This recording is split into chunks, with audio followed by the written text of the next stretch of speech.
অনেক দিন ধরেই ভাবছিলাম যে নানু বাড়িতে যাব, বাট কাজের চাপে যাওয়া হচ্ছিল না।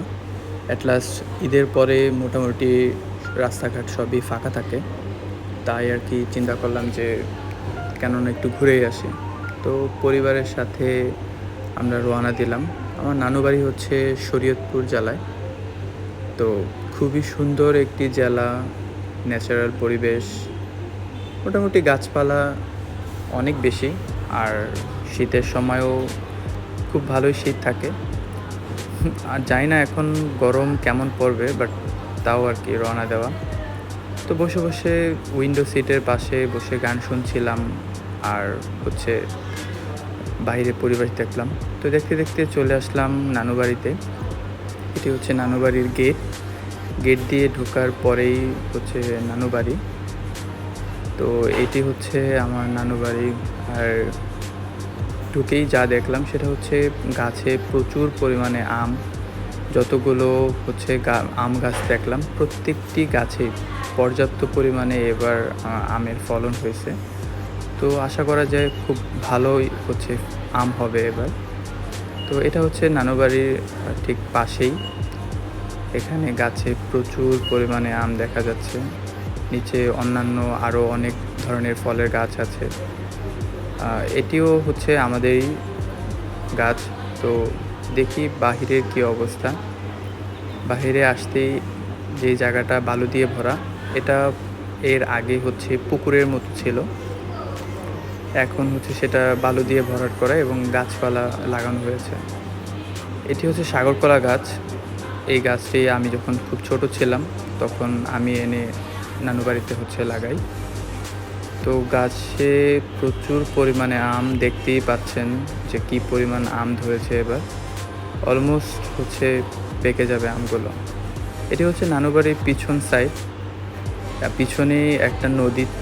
এই নদীটা একটা সময় অনেক বড় ছিল, বাট কালের বিবর্তনে এটি আস্তে আস্তে ছোট হয়ে যাচ্ছে। তো দেখতেই পাচ্ছেন নদীটা খুবই ছোট হয়ে গেছে এবং পানিও খুব কম।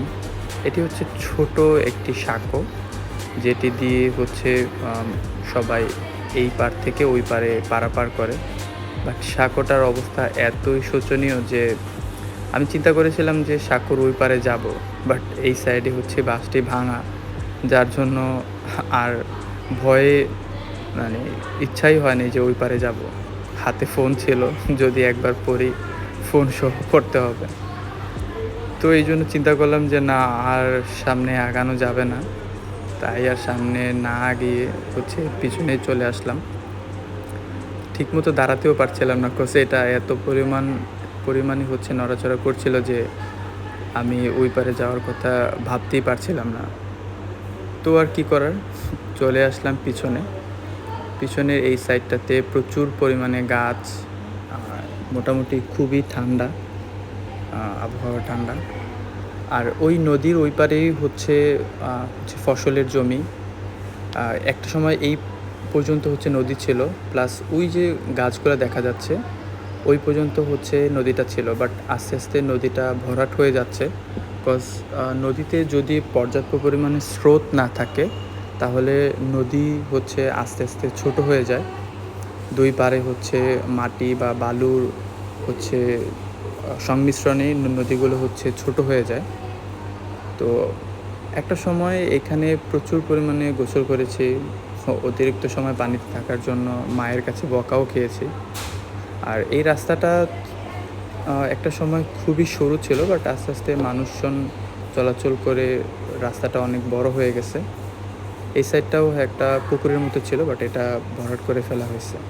বাম পাশে নীল যে নেটের বেড়াটা, এটাই ছিল একটা সরু একটা রাস্তা। আর এটা ছিল পুরোটাই একটা পুকুরের মতো, বাট বর্তমানে এটি ভরাট করে ফেলা হয়েছে। তো এখানেও প্রচুর আম গাছ, নারকেল গাছ, সাথে অন্যান্য অনেক ধরনের গাছ আছে। তো নানু বাড়ির সবচেয়ে নানু বা দাদু বাড়িতেই এই হাতের কলগুলো থাকবেই। আর এই কলের পানিগুলো প্রচণ্ড পরিমাণে ঠান্ডা। তো আমি ভাবলাম যে আজকে কলের পানিতেই গোসল করব। তো যার জন্য হচ্ছে কল থেকে পানি হচ্ছে বের করছিলাম। তো সব শেষে একটু বের হলাম, বাজারের দিকে যাব বন্ধুবান্ধবের সাথে হচ্ছে একটু দেখা করার জন্য। এটি হচ্ছে বাড়ি থেকে বের হওয়ার পরে বাজারের দিকে মেন রাস্তা। কিছু দূর যাওয়ার পরেই একটি নদী পার হতে হয়, যেটা পার হওয়ার জন্য নৌকা লাগে। আগে এই সময়টায় হচ্ছে প্রচুর পরিমাণে নৌকা ছিল। তখন হচ্ছে ব্রিজ বা কালভার্ট এই জিনিসগুলো খুব কম ছিল। এই নৌকা ঘাটটা অলমোস্ট 100 বছরের পুরনো। তো এখানে একটা সময় প্রচুর নৌকা ছিল, বাট এখন একটা দুটো নৌকাই হচ্ছে এখানে রয়েছে।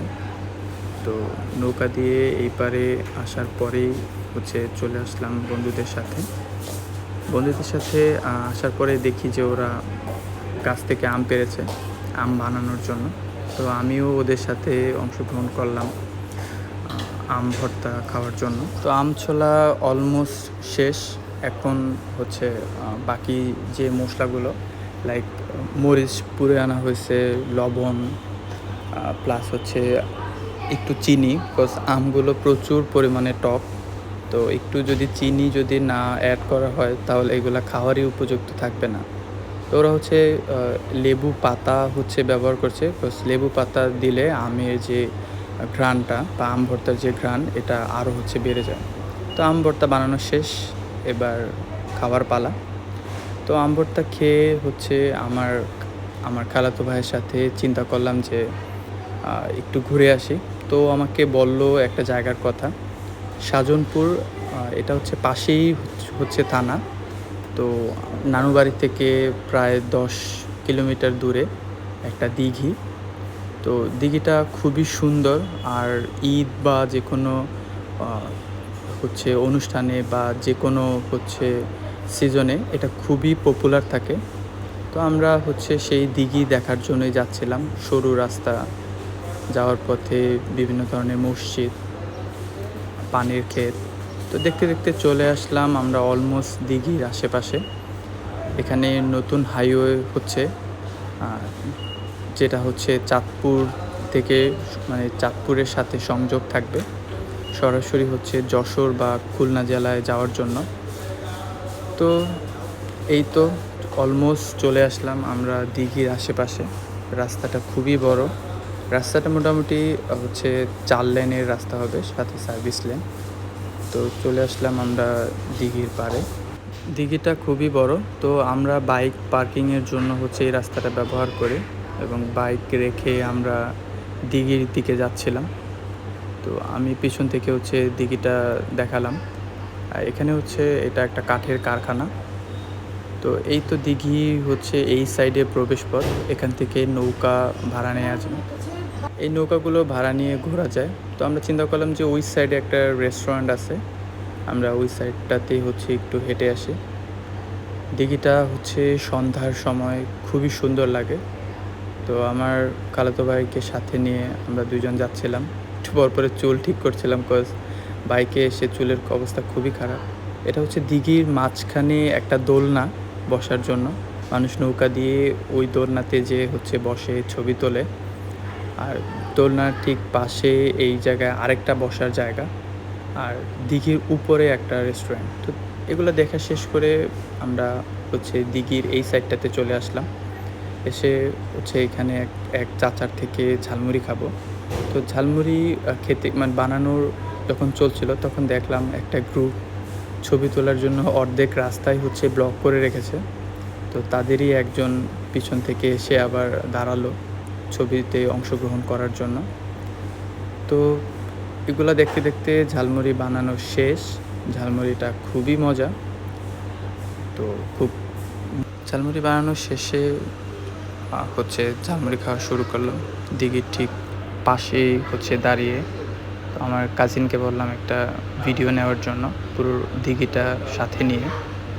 তো দিঘির দিকে তাকিয়ে তাকিয়ে হচ্ছে খাচ্ছিলাম ঝালমুড়ি খাওয়া শেষে চিন্তা করলাম ট্রেডিশনাল কোন আইসক্রিমটা খাবো, যেটি সম্পূর্ণ হাতে বানানো এবং এটি অনেক বছর পুরনো একটি হচ্ছে পদ্ধতি। বর্তমানে কোন আইসক্রিম হয়তোবা এই আইসক্রিমগুলো থেকেই ইন্সপায়ার্ড হয়েছে। তো আইসক্রিম খাওয়া শেষে চিন্তা করলাম এবার বাড়ির দিকে ফেরা উচিত। তো অলমোস্ট সন্ধ্যা হয়ে গেছে, হেডলাইটও জ্বলছে গাড়ির। তো একটা মৃদু একটা বাতাস, ঠান্ডা হাওয়া। তো আমার ভাই হচ্ছে বাইক ড্রাইভ করছিল, তো আমি পিছনে বসে হচ্ছে পরিবেশগুলো দেখছিলাম। খুবই বড় রাস্তা, গ্রামীণ পরিবেশ, ঠান্ডা আবহাওয়া। তো এগুলো দেখতে দেখতেই হচ্ছে আমাদের রাস্তা শেষ হচ্ছিল। তো যেহেতু জায়গাটা খুবই দূরে, আস্তে আস্তে হচ্ছে সন্ধ্যা হয়ে যায়। আর আসার পথে আমরা যেই রাস্তাটা ব্যবহার করি সেটি ছিল প্রচুর পরিমাণে ভয়ঙ্কর। তো রাস্তার আশেপাশে যে রাস্তাটা ব্যবহার করেছি আমরা, সেই রাস্তাটা আসলে আমাদের ব্যবহার করা ঠিক হয়নি। হচ্ছে আমরা দ্রুত আসার জন্য এই রাস্তাটাতে আসি, বাট এই রাস্তার অবস্থা খুব খারাপ ছিল। তো ওই রাস্তা থেকে আমরা ভালো রাস্তায় চলে আসলাম, আর দেখতে দেখতে আমাদের দিন পার হলো।